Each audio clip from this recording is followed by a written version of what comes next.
pessoa sempre aproveita no 1º de setembro, e essa é a segunda aula de Fundamentos Biológicos 3, tá? 2020/1.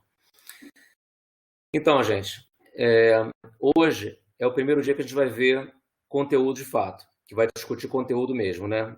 Até agora a gente viu só a logística, aquela coisa inicial, né? E o que eu mandei para vocês, aquela tabelinha, eu vou começar a compartilhar a tela para a gente poder começar a discutir, tá? Então,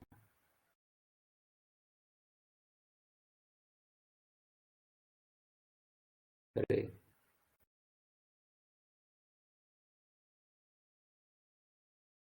Aqui.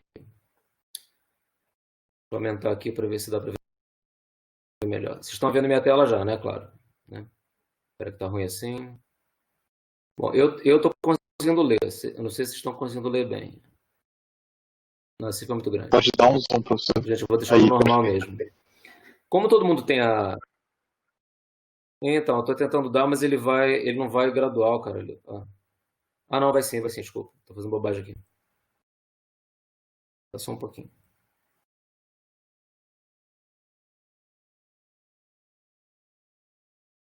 Mas ele não quer só um pouquinho, ele vai de 100 para 200. Vou fazer uma coisa, eu vou compartilhar a tela do... Não, peraí, eu vou... Oi? Entendi o que você falou. Peraí, entendi. Tenta digitar o valor ali onde está a porcentagem. Não, eu ia compartilhar a tela do... Não, entendi, peraí.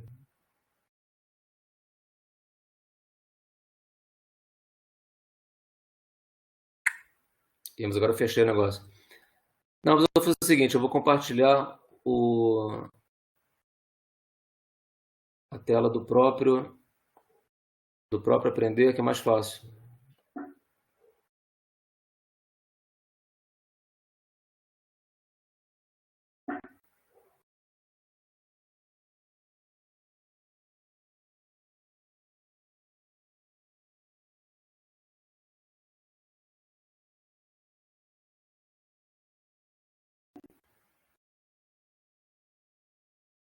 Pronto.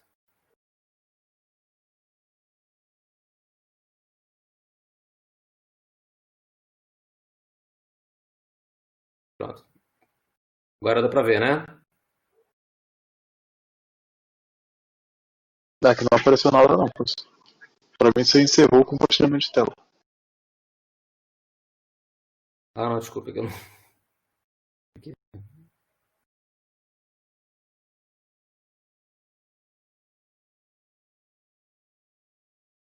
Pronto. Agora foi?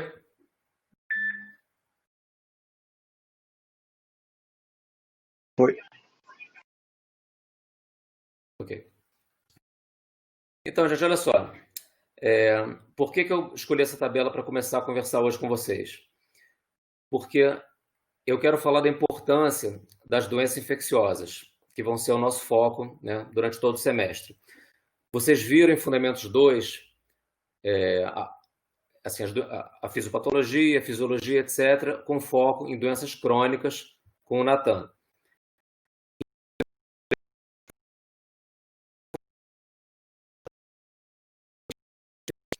Então, antes de entrar nos grupos de doenças, né, seja, né, com as aulas que normalmente eu dou só dialogando com vocês, ou os seminários que o Edgar prefere dar, eu acho que é importante, sempre nesse começo, dizer por que da manutenção da importância das doenças infecciosas no nosso contexto, né? E não só no Brasil. Por que elas são importantes? Como é que as doenças infecciosas emergentes aparecem? Por que as reemergentes voltam ou voltaram? Então, essa tabela, ela vem de um artigo, na verdade tem 2 artigos desse autor. Como vocês estão vendo na minha tela, quando eu mudar, acho que vocês, né, conseguem ver também, claro, né? Tem 2 artigos desse mesmo autor, Morse. Tem esse artigo de 2004, né, Fatores Determinantes da Emergência de Doenças, que também fala bastante de doença infecciosa, e esse outro aqui, que é de 2004, que é outro de 2004? Os dois são de 2004. Fator Determinante de Emergência... é o mesmo, pô. Desculpa, eu não abri o outro. É que tem dois, desculpa. Esse é de 2004, tem um outro do mesmo autor sobre emergência de doença infecciosa também. Então, e esse é de um dos artigos, né? São 3 colunas, né? Os fatores que contribuem para a emergência de doença infecciosa, né? Tem os fatores principais, alguns específicos, e a quais doenças esses fatores estão relacionados. Então, isso aqui é um mini resumo. Deixa eu ver quanto que tem para baixo aqui. Peraí. Só tem mais uma linha. Ok. Esse é um mini resumo da importância que essas doenças infecciosas ainda têm no mundo de hoje, né? Vocês sabem, lembram de outras disciplinas, né, que o Brasil está passando, ainda está passando pela transição demográfica e epidemiológica, né? Então, se ele está passando por essa transição, a população está envelhecendo, mas pela nossa realidade, tem muito contraste, né? O Brasil ainda tem os dois pilares, né? Os dois grandes eixos, né?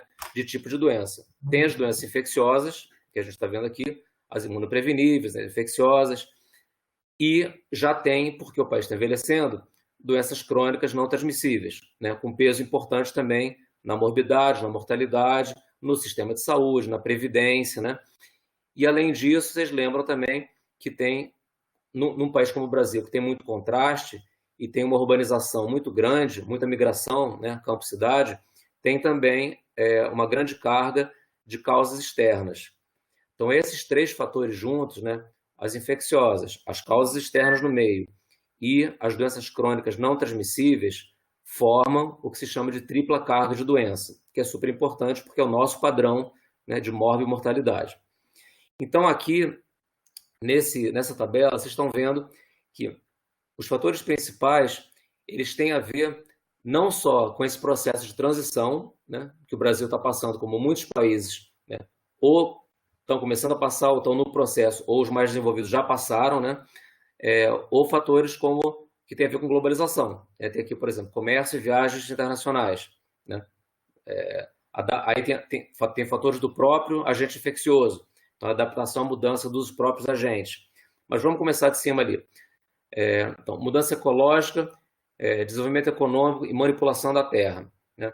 Eu não vou ler tudo, claro, porque não estamos aqui para ler tabela, mas por que isso é importante? Eu estou falando de transição demográfica. Transição demográfica acontece quando o país está se desenvolvendo, então você aumenta a expectativa de vida, os hábitos de vida mudam, você aumenta o acesso ao serviço. Isso só acontece, né, com o desenvolvimento econômico da sociedade como um todo.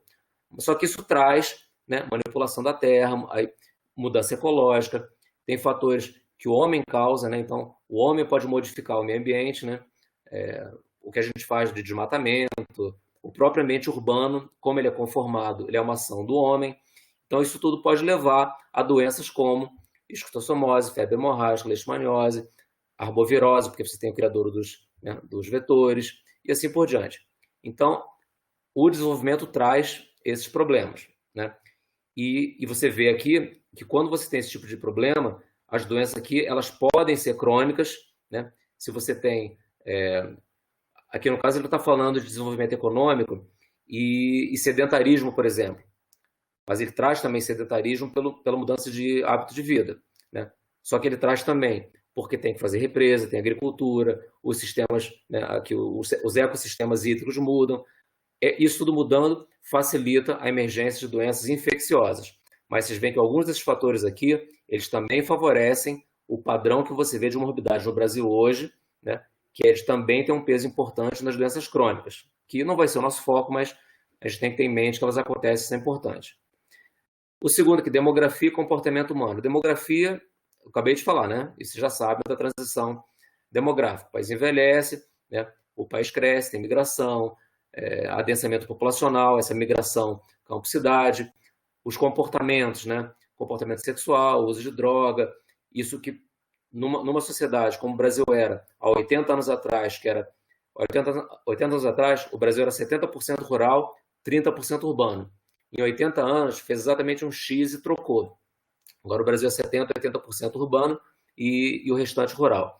Então isso causa um aumento desses comportamentos que levam, né, a uma série de agravos, e a maioria deles, nesse caso aqui, de natureza infecciosa. Então, a HIV/AIDS, hepatites, tuberculose, dengue por conta dos criadouros, né, do adensamento populacional, de conformação urbana, como eu falei. Então, vocês vão traçando o perfil e vão ver que o Brasil não escapa, né, por estar se desenvolvendo, de se livrar de doenças né, pré-país desenvolvido, né, porque o Brasil é um país ainda em desenvolvimento, ele tem esse super contraste, né, tem lugar que ele parece com um país da África subsaariana e tem lugar do Brasil que parece a Noruega, né, então esse contraste que causa tudo isso.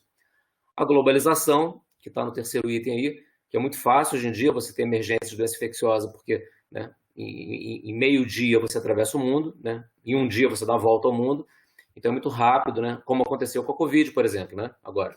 A Covid se espalhou rapidamente porque hoje o trânsito de bens e pessoas ele é muito intenso e muito rápido. Indústria e tecnologia, né, a cadeia de produção, né, de alimentos, a velocidade que as coisas são produzidas para poder suprir as necessidades dos grandes aglomerados urbanos, ele leva a uma série de problemas que podem facilitar doenças infecciosas, como as que estão listadas aqui. Além disso, você tem, e tem alguns exemplos aqui, né, transplante de órgão, em tecido, etc.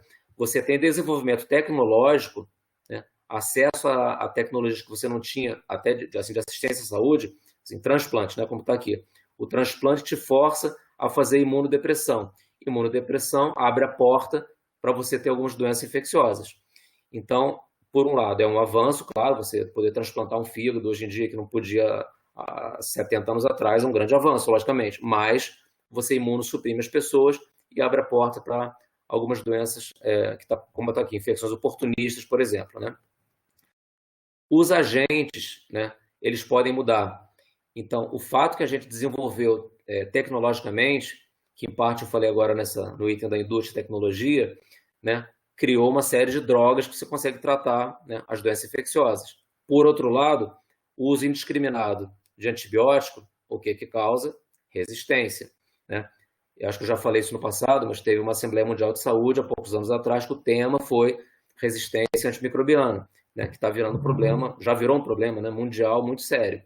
Então, quando você perde os medicamentos, né, de primeira linha, porque você não tem adesão perfeita, porque você usa de forma indiscriminada, você tem um problema sério e você tem, né, essa pressão seletiva, que eu já expliquei para vocês no mês passado. Não expliquei não, desculpa. A pressão seletiva que eu vou explicar ainda, desculpa. Quando você não tem uma adesão ótima ao tratamento e quando você não toma o remédio direito, você facilita o aparecimento de resistência àquele medicamento. Então, eu vou falar especificamente sobre isso quando eu falar de tuberculose, hanseníase, né, e acho que talvez uma outra doença. Mas, então, os agentes etiológicos, os agentes que causam as doenças, eles vão se adaptando, né, à presença não ideal de um agente que poderia matar eles. Que, quando a gente não usa direito, dá a possibilidade dele ter uma mutação e criar resistência, e você pode perder uma opção terapêutica importante nesse processo. E por fim, deixa eu ver se é por fim, estrangulamento nas medidas de saúde pública. Quando você tem saneamento e controle respiratório inadequado, então quando você não consegue manter o sistema de saúde dando conta, né, da função dele, porque você sobrecarrega. Então, por que a gente teve reemergência de dengue? Não tem por que hoje em dia, você sabendo como é que previne, né, tudo bem, não tem vacina, né? Mas você sabendo que você não pode ter criadouro, que você tem que, né, evitar a exposição ao mosquito, etc., né? Não tinha por que ter uma mega epidemia de dengue a cada ano, 2 anos, né? Cólera é raro ter, eventualmente tem, a gente sabe que o agente do cólera ele está presente no meio ambiente, mas a gente tem que evitar que ele cause doença, e difteria, que é um pouco mais raro, né? Mas, enfim, então, vocês veem que o panorama que a gente tem no Brasil hoje, que tem uma grande parte, por conta de contraste, né, social, que tem condições de vida muito desfavoráveis, e você junta a isso o avanço tecnológico que aconteceu, que não atingiu todo mundo de forma igual, e que às vezes possibilita que o próprio agente infeccioso desenvolva resistência, né, ou apareça, por exemplo, vou dar só mais um exemplo, essa coisa de aparecer um agente, que eu queria falar de doença emergente. O exemplo mais clássico de doença emergente é o HIV/AIDS, uma doença que não existia, apareceu. Como é que ela conseguiu ganhar força no hemisfério sul, não, mas no hemisfério norte? comportamento de risco no início, depois não, porque depois você virou uma doença, né, de uma disseminação mais generalizada. Os comportamentos que eram de risco no começo, enquanto você aprendia, né, como é que a doença funcionava, que é o que eu vou falar hoje, né, de história natural da doença, e outras doenças que tinham sido controladas. Eu estou falando do HIV porque o HIV, quando apareceu, que era uma doença emergente, né, não existia, né, o vírus teve uma mutação, achava que era um outro tipo de vírus, HTLV, descobriram, né, em 83 que não era um HTLV, era o HIV, né? E aí doenças que no hemisfério norte estavam controladas, que é a minha doença né, de escolha, que eu gosto de estudar, que é a tuberculose, ela no hemisfério norte, ela voltou por conta da imunossupressão, da imunodepressão, que acontece por conta do HIV/AIDS. Então, a tuberculose no hemisfério norte, ela foi uma doença reemergente. Ela não surgiu como HIV/AIDS, ela não apareceu, né, como agora a Covid é uma doença emergente. A tuberculose, ela reemergiu. O dengue no Brasil reemergiu, né, por falha nas medidas de controle que existiam antes, né, como outras doenças que podem eventualmente acontecer, inclusive como consequência da pandemia que a gente está vivendo. Então, gente, esse é um primeiro panorama que eu queria falar para contextualizar a importância da gente estudar as doenças infecciosas, né? Vocês veem no jornal, né, que às vezes tem em UTI neonatal um surto que matou um monte de bebê por uma bactéria super resistente. Vocês devem ter ouvido falar daquela bactéria KPC, que também é uma bactéria que é resistente a muitos antibióticos, que andou matando bastante gente. A própria tuberculose e a hanseníase, que eu vou falar mais para frente com vocês, já tem cepas que chama XDR, extremamente resistentes ou extensivamente resistentes, que você já perdeu a primeira linha e a segunda linha de remédio. Então, é um problema sério hoje em dia para o Brasil, infelizmente ainda, né, as doenças infecciosas. Então, eu queria ver,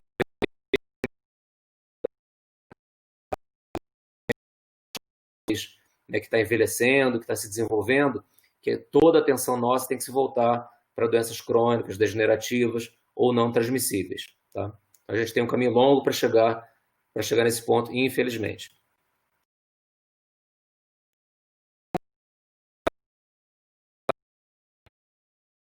Algum comentário? Professor, eu queria fazer um comentário rapidinho. Vale. Esse item de fatores principais, indústria e tecnologia. Quando fala de internacionalização de suprimentos, tem a ver também com organização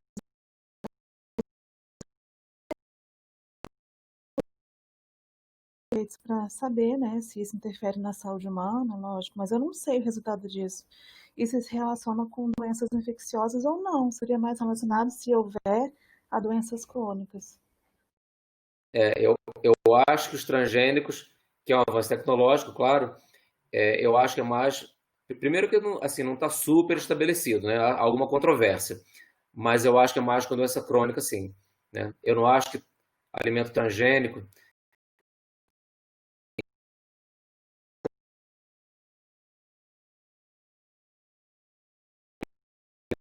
que se instale no organismo, acho que não. Acho que a consequência negativa que pode acontecer, acho que é mais, como você falou, neoplasia, né? E outros agravos que podem acontecer, como, né?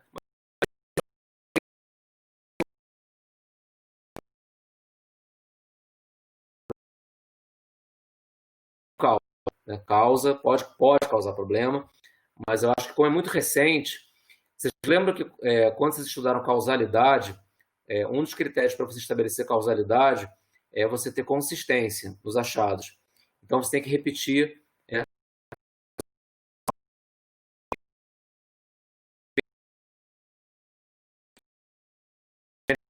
Não é que transgênico começou há um ano atrás, mas acho que não está tão bem definido ainda quanto, né, quanto outras exposições e outros fatores de risco, né, para essas doenças. Mas é um bom ponto para levantar, né? A Gabriela está falando alguma coisa aqui, vamos ver o que é, antes de eu passar para o outro ponto.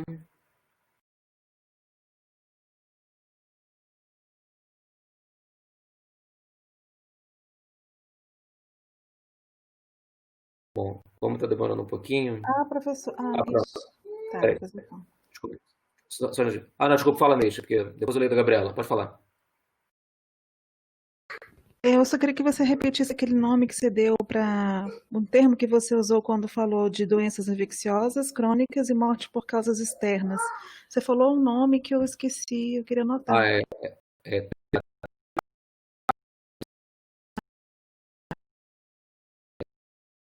lado, crônica do outro, crônica não transmissível do outro, e a causas externas.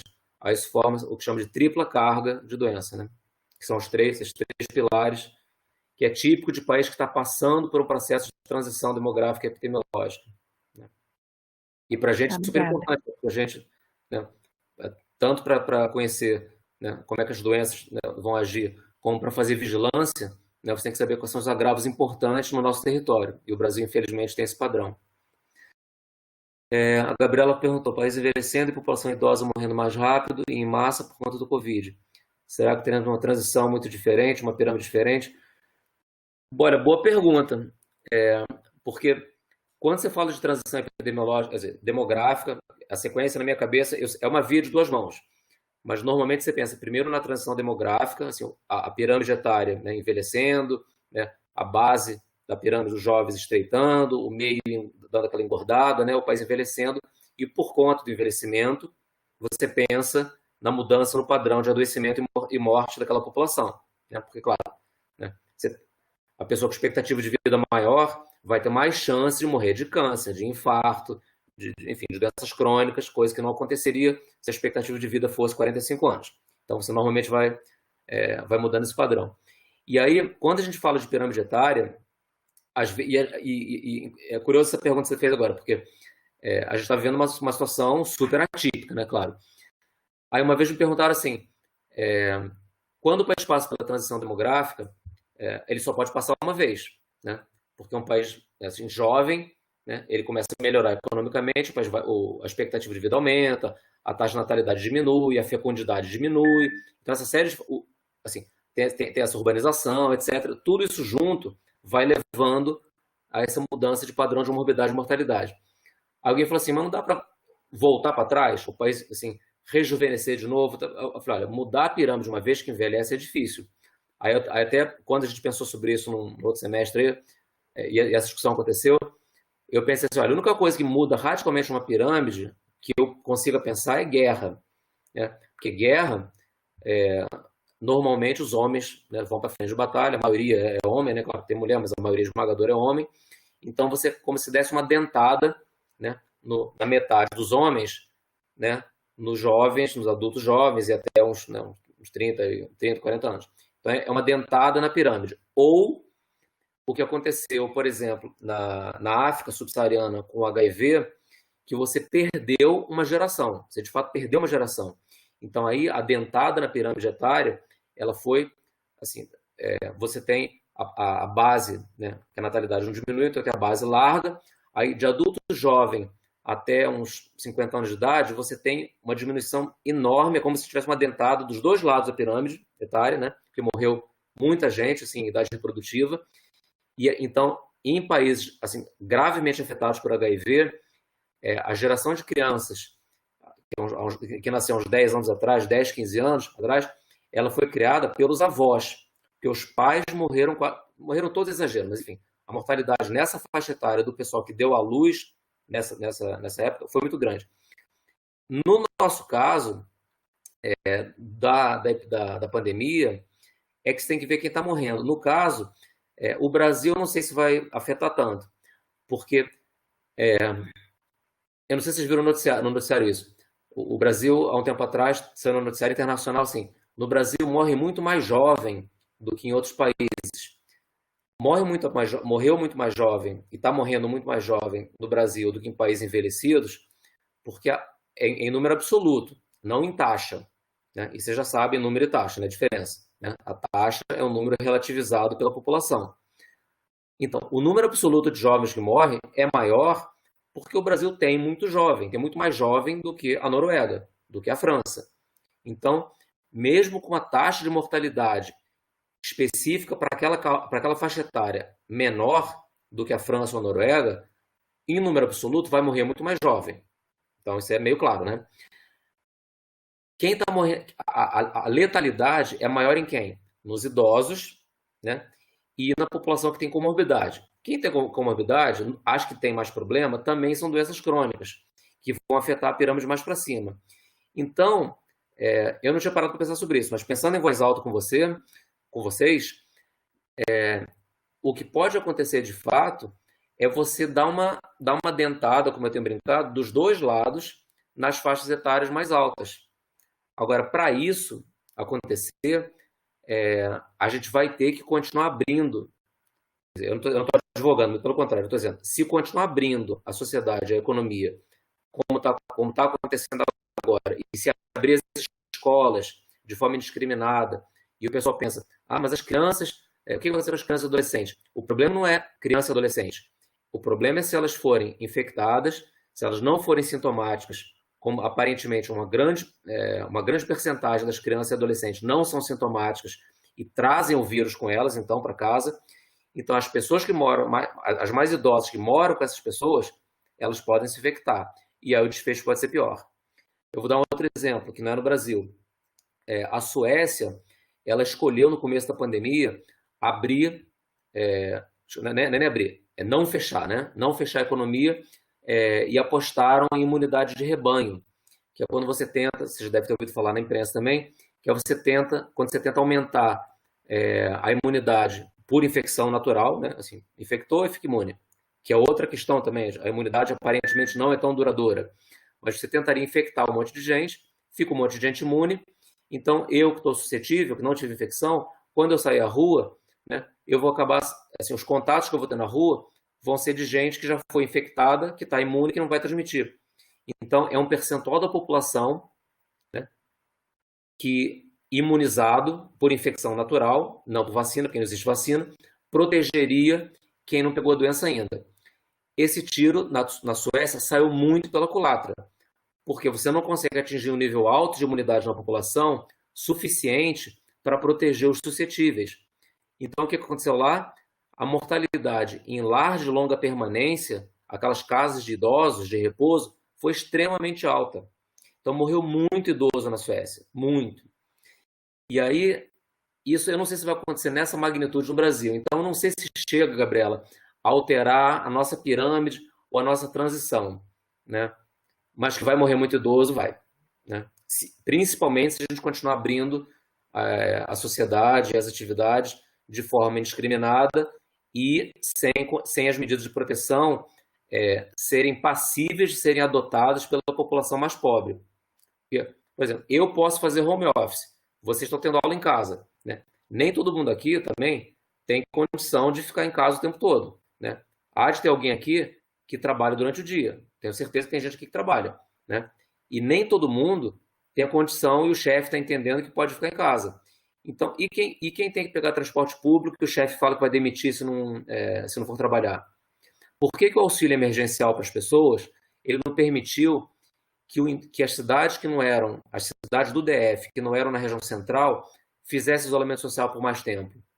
Vocês sabem que o setor centro-sul do DF, quando começou a pandemia, que foi por onde entrou, porque eram os ricos que foram para a Europa e pegaram na Itália, na Espanha, né, a Covid, e trouxeram para Brasília, quando começou em Brasília, Lago Sul, Lago Norte e tal, era a incidência nas nuvens e quase não tinha em RAs de baixa e média renda.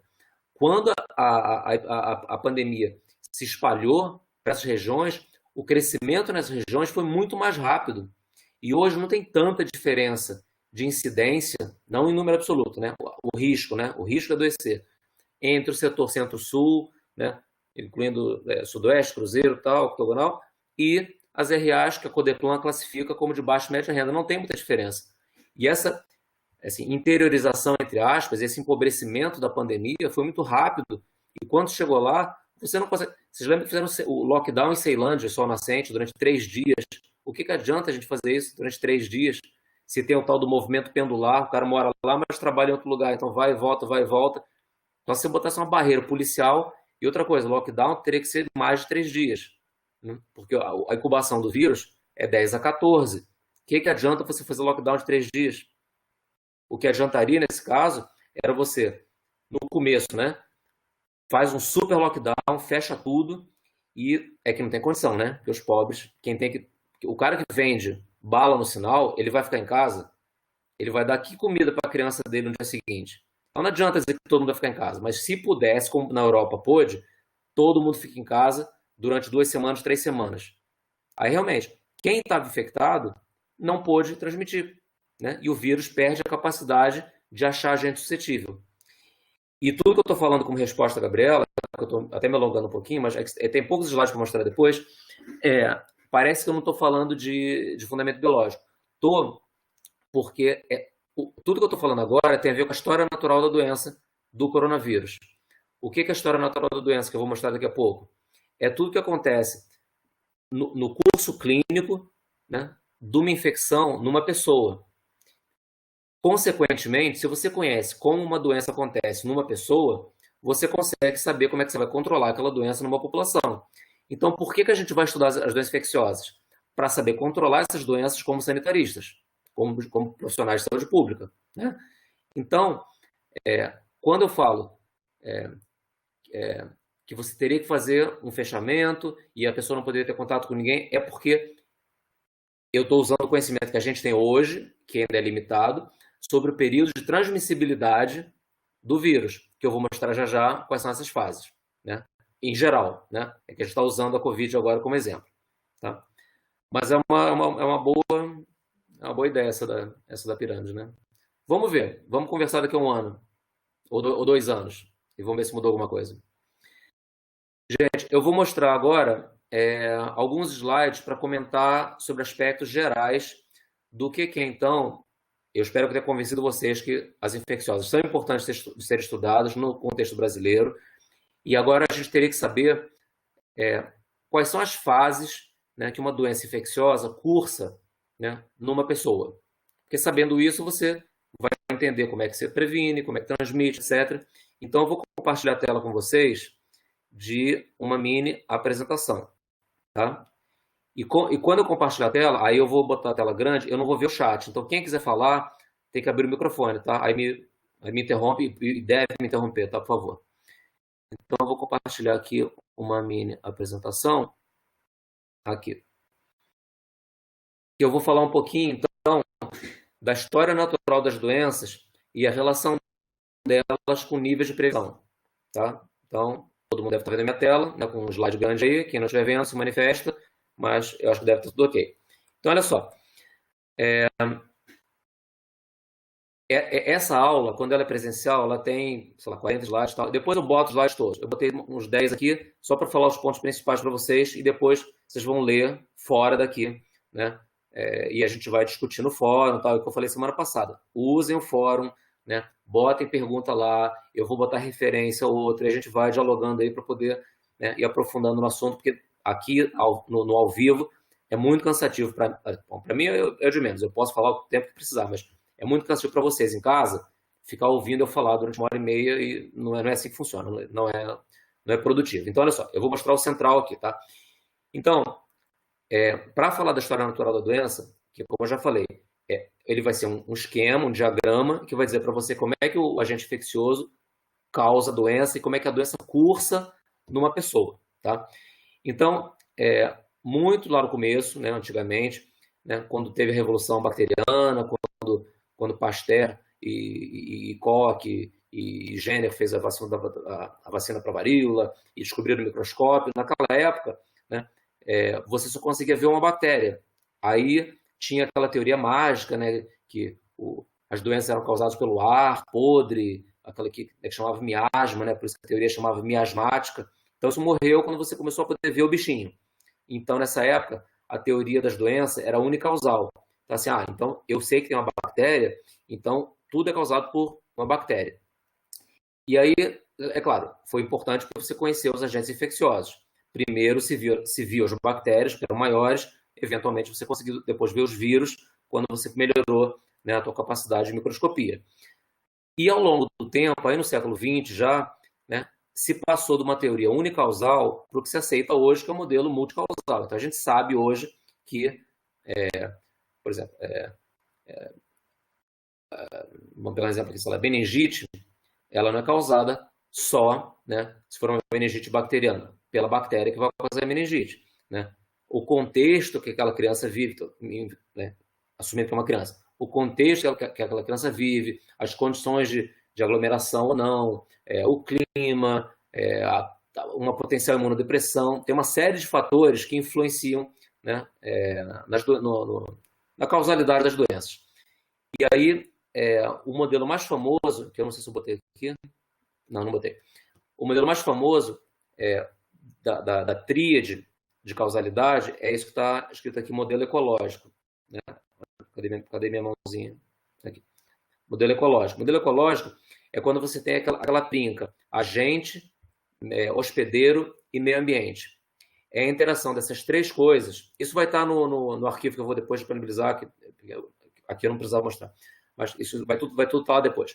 Então, agente, meio ambiente, hospedeiro, os três interagem, né, com seta entre os três, assim, e essa interação acaba causando o aparecimento de doença. E quando você fala em ambiente, né, você tem um agente, claro, por exemplo, o vírus, eu que sou hospedeiro, e meio ambiente. Meio ambiente, assim, é lato sensu, estou falando em aspecto amplo. Então, tem o teu ambiente socioeconômico, né, a minha rede social, os meus hábitos. Então, meio ambiente não é só meio ambiente físico, né? Não é só se está chovendo, se não está, se eu estou num ônibus fechado, se eu estou no 110 sem ventilação, não é isso. É o meio ambiente de uma forma mais ampla. E o último ponto desse slide aqui, vocês estão vendo, o modelo de determinação social da doença. Isso é um pouco mais recente, mas é importante porque tem muitas doenças, né, que você sabe que tem que a vulnerabilidade social ela é um fator super importante para que ela aconteça. Então, você vê, por que tem doença imunoprevenível, doença da desnutrição, que acontece em populações vulneráveis, né? A pessoa da classe mais afluente, ela não vai morrer de diarreia aguda, né? A criança que mora na favela, ela pode morrer de doença diarreica aguda, desidratada, desnutrida. Isso pode acontecer, né? Falta de cobertura vacinal, né, é uma vulnerabilidade porque não tem acesso a serviço. Então, uma criança que morre de uma doença imunoprevenível da primeira infância, né, tem uma vulnerabilidade social importante ali também. Então, é importante manter isso em mente. Então, a gente vai focar na biologia da coisa, mas os modelos são multicausais, as doenças são multifacetadas em termos de causalidade, e é sempre bom ter isso em mente. Então, a história natural da doença em si, por definição, ela é isso aqui. Ela é um conjunto de inter-relações daquela tríade que eu falei, agente, hospedeiro e meio ambiente, que são responsáveis pela instalação e o desenvolvimento da doença, até os seus desfechos possíveis, que só pode ser cura, sequela, invalidez ou morte, né? Então, tem gente que diferencia, né, história natural da doença e curso clínico, falando que história natural é quando você não intervém e curso clínico é quando você intervém. Isso é meio que frescura de nomenclatura, vocês podem usar como vocês quiserem, porque vocês vão achar na literatura, quando você fala assim, o medicamento X aumentou a sobrevida do paciente, né? Um tratamento contra câncer, por exemplo, um quimioterápico novo aumentou a sobrevida dos pacientes com câncer de estômago, né? Aí o artigo vai dizer, então, aquela droga conseguiu alterar a história natural daquela doença, né? Não está errado dizer isso, mas os puristas falariam, alterou o curso clínico, porque história natural é se você não botasse a mão. Mas vocês podem usar como vocês quiserem, tá? Então, essa é a definição da história natural da doença. E aí, assim, é muito simples entender, porque você define, né? É um diagrama, na verdade, né, que organiza na tua cabeça quais são os períodos, né, nos quais a doença se divide no indivíduo. Então, tem um período pré-patogênico e depois o patogênico. O nome está dizendo pré-patogênico, antes da doença. Patogênico, quando já tem doença instalada. O período pré-patogênico é quando aquela tríade, né, hospedeiro, agente, meio ambiente, estão interagindo e a doença não se instalou, mas potencialmente ela pode acontecer. Então, o vírus está circulando, por exemplo, o coronavírus está no ambiente. Então, por exemplo, eu estou no período pré-patogênico, eu espero que eu continue no período pré-patogênico para sempre em relação a esse maldito coronavírus. Mas se eu pegar o diabo do bicho, eu vou ter passado desse período pré-patogênico, onde eu interagia com o vírus no ambiente, nas superfícies aqui, etc., no telefone, no computador, ficava na minha máscara, etc., na minha roupa.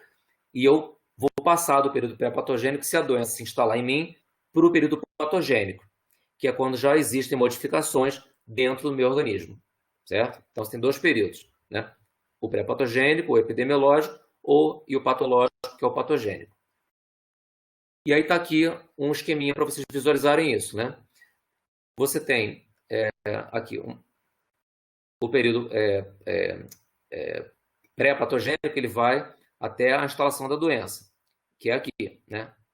Onde começa a doença em si. A doença começa com uma fase de doença subclínica, né? Tem uma fase que a doença é inaparente. Aí chega um momento que você começa a ter sintoma. Quando você começa a ter sintoma, isso chama você cruzar o horizonte clínico. Então você manifesta aquela doença com sintomas, tá? Isso aqui é o esquema, isso é a história natural de uma doença, tá? Isso é como uma doença cursa em um indivíduo. Então, você chegou, cadê minha seta? Então, passou da fase subclínica, chegou no horizonte clínico. Quando você passa o horizonte clínico, você está no período, né, de doença manifesta. Você está visivelmente com sintomas, já dentro do período patogênico, claro, né? E normalmente, você faz o diagnóstico. Por que minha seta está sumindo? Aqui. Normalmente você faz o diagnóstico aqui, depois que a pessoa passa o horizonte clínico. Porque é difícil você, a não ser que você faça um programa de rastreamento, né, de screening, e você detecte a doença antes que ela apareça. Normalmente você diagnostica depois que a pessoa tem sintomas. Então você diagnostica depois que a pessoa passa, né, pelo horizonte clínico, né, e depois, aí ela segue no período patogênico e até se recuperar tem capacidade ou morte. Esse é o esquema da história natural de doença. Então, eu falei da fase subclínica, tem essa setinha aqui, e aí esse período onde você já está doente, mas não manifesta ainda sintomas, é chamado de período de incubação ou período de latência, né? Deixa eu tirar só uma coisinha da frente aqui, porque tem essa janelinha que está me atrapalhando aqui, peraí. Pronto. Então, chama de incubação ou período de latência, né? E isso é já na fase patogênica, certo? Você já passou, né, do início da doença. Aqui para trás, dessa fase, do início biológico para trás, é o período pré-patogênico, certo? Aí,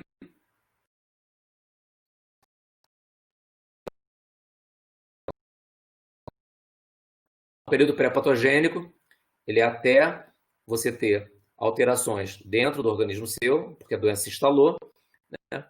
E depois o período patogênico, como eu falei, que vai se subdividir na fase subclínica, onde vai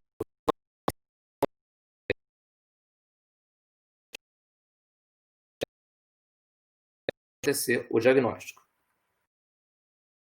Quando você estuda o período pré-patogênico, você está estudando fatores de risco. E a nomenclatura é meio óbvia, né? São fatores de risco para você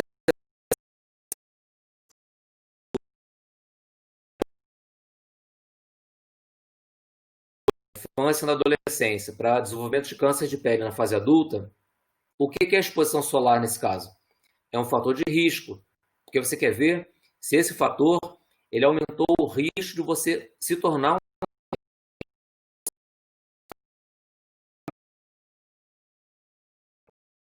aquela coisa toda, mas você não estava doente. Então você quer ver se essa interação, né, de você como pessoa suscetível, né, a uma doença e um fator de risco vai ter resultado ou não em você ter passado.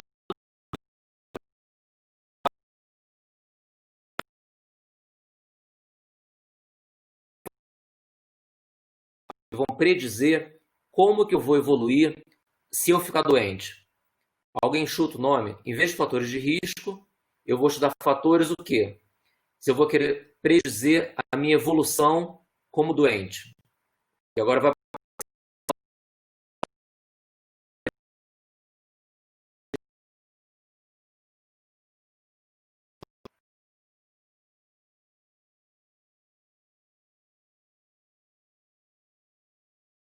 demorou.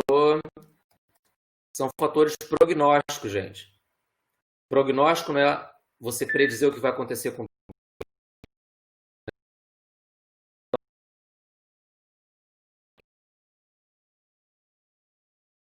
o HIV.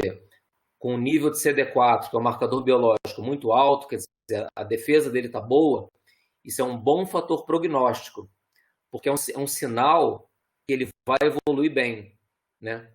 Se ele tiver uma chegada tardia no serviço,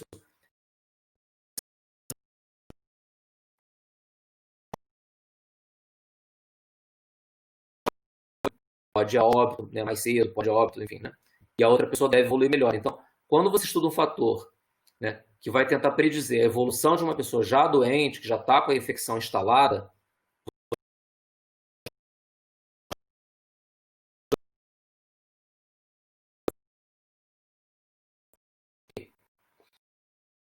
e aí isso é só uma ilustração legal, porque normalmente você vê, né, os casos que você vê que passam do horizonte clínico, né, lembra, é que aqui parece que ele é o gráfico da história natural, mas ele está virado, né? O horizonte clínico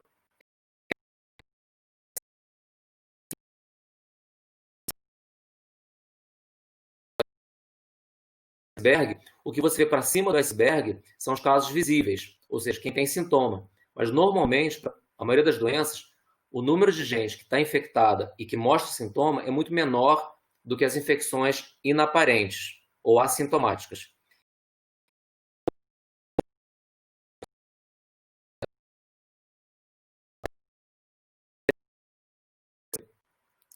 O número de casos notificados de Covid, né, por exemplo, no DF, né, agora já perdi até a conta, eram 20 mil, não sei agora quantos são. Vamos supor que seja 20 mil, eu posso estar errando o número agora. As estimativas, até muito pouco tempo atrás, uma semana e meia, 2 semanas, era que você deveria ter 3 vezes, mais ou menos, a mais o número de casos no DF. Por quê? Porque você estava notificando só os casos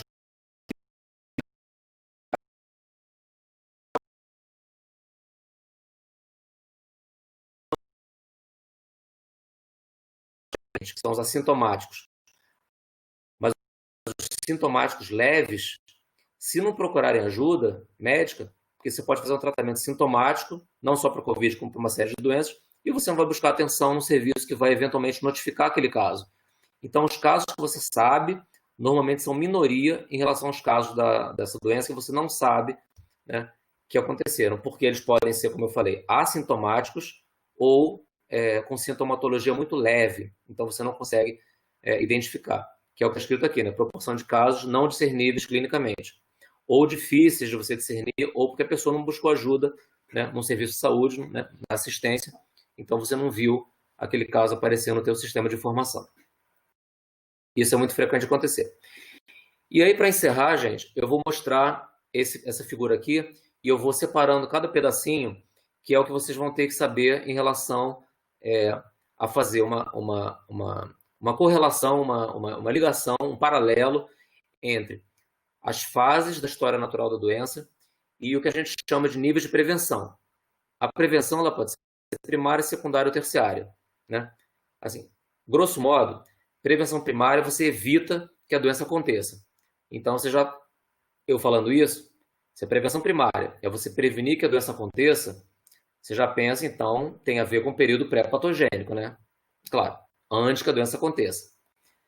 Prevenção secundária é você minimizar dano uma vez que a doença aconteça, mas assim que ela acontece. Então, por isso que tem aqui diagnóstico precoce, tratamento imediato. Ou seja, aconteceu a doença, então agora a prevenção secundária ela já acontece no período patogênico, né? Assim como a terciária.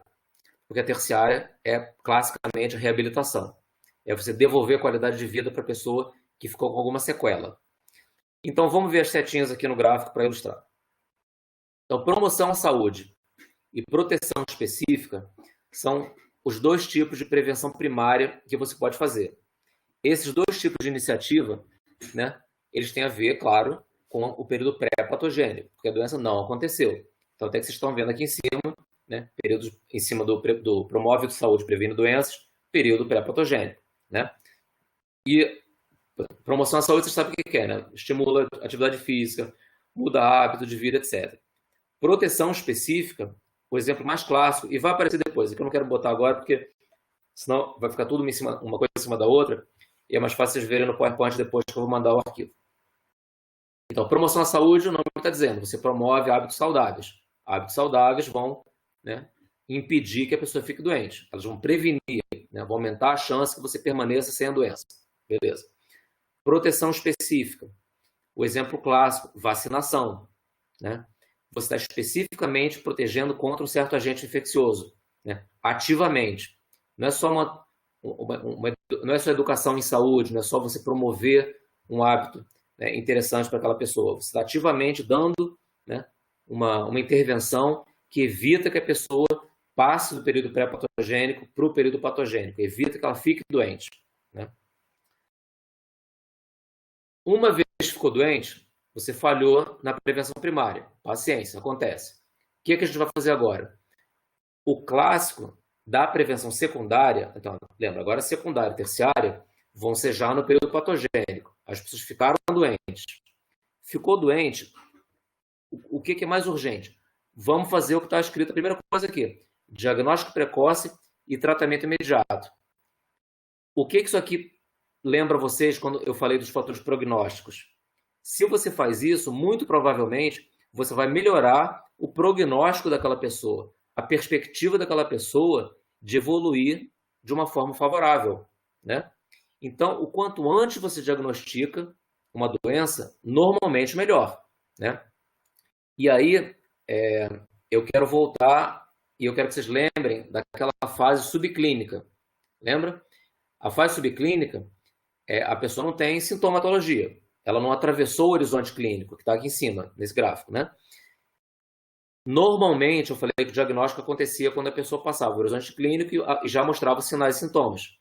Se você consegue antecipar o diagnóstico para antes do horizonte clínico, ou seja, dentro da fase subclínica da doença, provavelmente você vai melhorar o prognóstico daquela doença, da evolução daquela doença naquela pessoa. E essa é a grande razão de você fazer programa de rastreamento de doenças. O rastreamento também é chamado de screening, em inglês, mas o rastreamento é um nome comum, né? Qual é o exemplo clássico de programa de rastreamento? O que se busca, né, em pessoas que você não está vendo a doença, mas você rastreia para ver se acha, para ver se diagnostica mais cedo? Alguém me fala um exemplo aí, que esse é fácil. Programa de rastreamento para quê?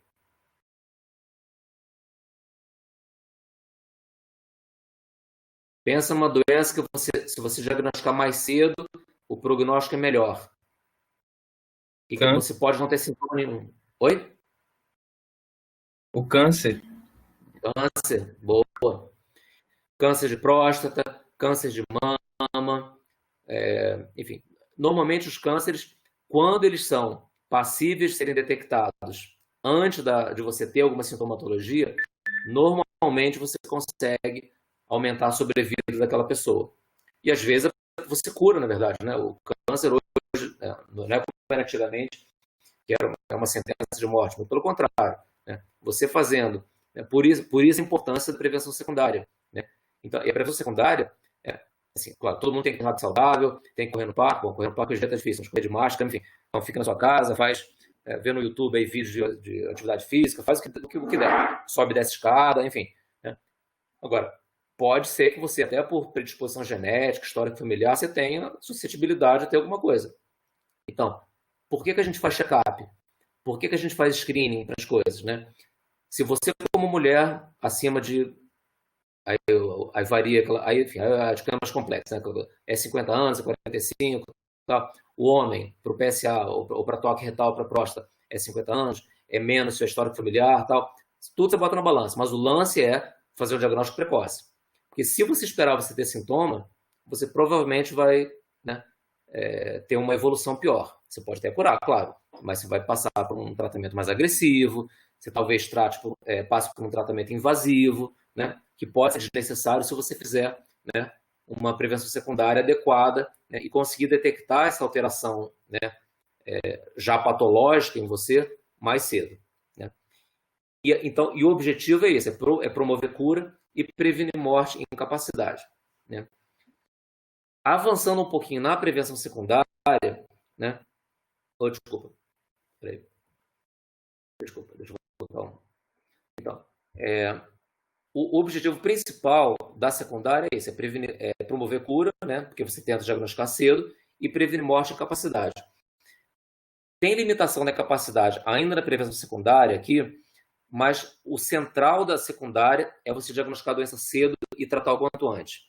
É claro, às vezes você não consegue fazer isso e quando você não tem uma sequela grave ainda ou uma incapacidade grave instalada, isso ainda configura mais como prevenção secundária. A reabilitação, aí indo para a última parte aqui do diagrama, que é a prevenção secundária, é quando você tenta, como está escrito aqui, recuperar a saúde, você tenta reabilitar a pessoa. Então, o mais comum, assim, um exemplo para vocês ficarem na cabeça, assim, uso de prótese, né, para amputado, enfim, assim, esse é o melhor exemplo, né? A pessoa andador, né, para o idoso que está com artrose violenta. Então, é o que devolve qualidade de vida, aparelho para surdez, né, por exemplo. Então, é o que devolve qualidade de vida a quem perdeu, né, parte dessa qualidade por uma sequela de uma doença instalada que você não conseguiu, né, evitar alguma sequela, né, um pouco mais grave que afeta a vida daquela pessoa.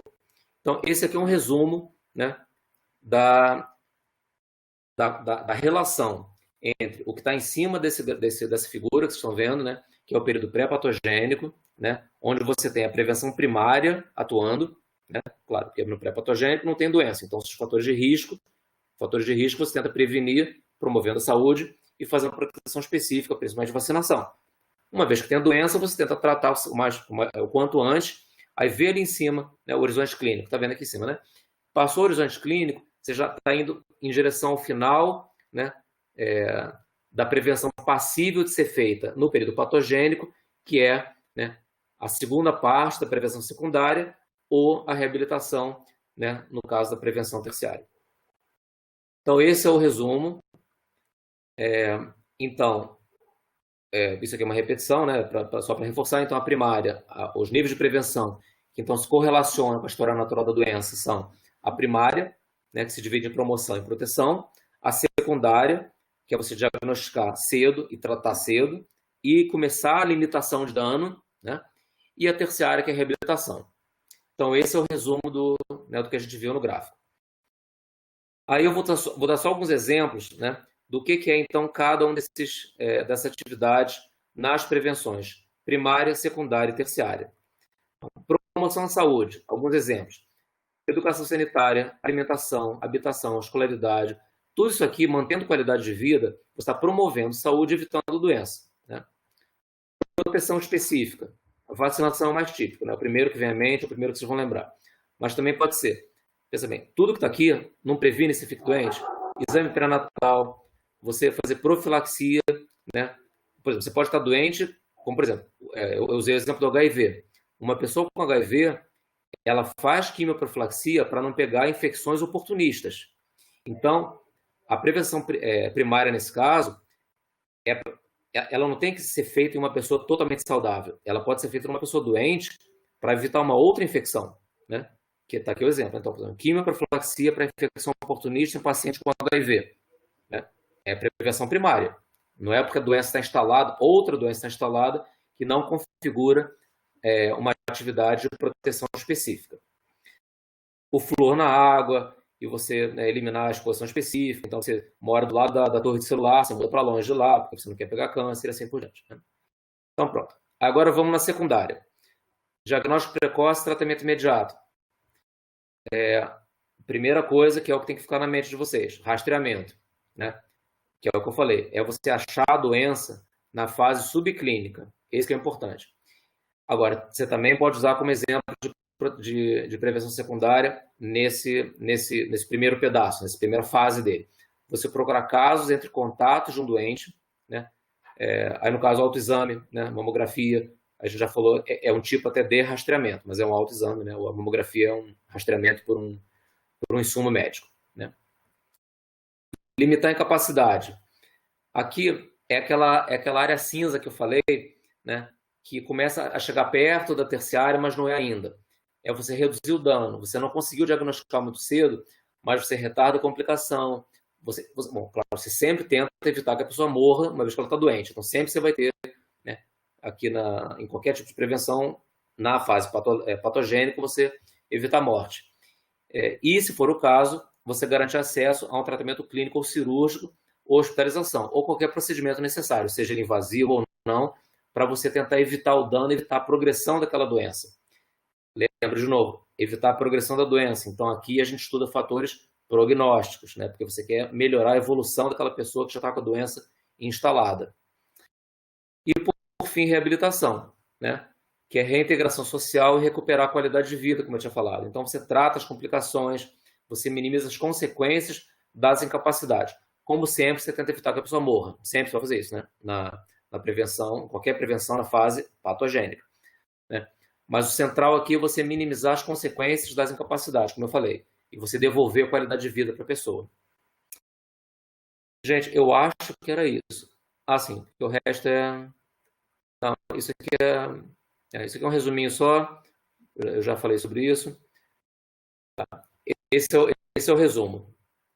Como eu falei, essas sessões, gente, de conteúdo, elas não vão ser muito longas, elas não devem ser muito longas, tá?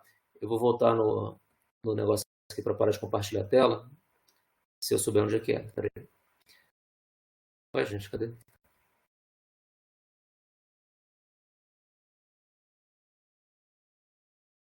Gente, vocês não estavam vendo minha tela, não? Agora, Não, professor. Não, você assumiu agora, mas antes você estava vendo. mas vocês viram meus slides. Sim, os slides todos sim, mas para ver o compartilhamento a gente não viu mais. Ah, tá bom. Não, eu tive a impressão que eu não cliquei em nada, e aí quando eu tentei interromper o compartilhamento, e aí eu não vi mais a telinha, mas tudo bem. Então é isso, gente. Vocês têm alguma dúvida agora sobre a relação... Bom, primeiro, sobre o conceito do que é a história natural de uma doença, e sobre a relação entre a história natural da doença, né, que é esse diagrama, né, esse esquema, que vocês vão depois, né, rever com mais calma, claro, né, e a relação com os níveis de prevenção, porque esse é o central que vocês têm que levar para casa hoje, como mensagem.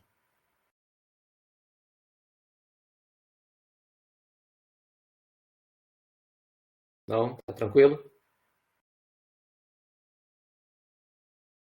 Então, beleza. Gente, olha só, então se está tranquilo,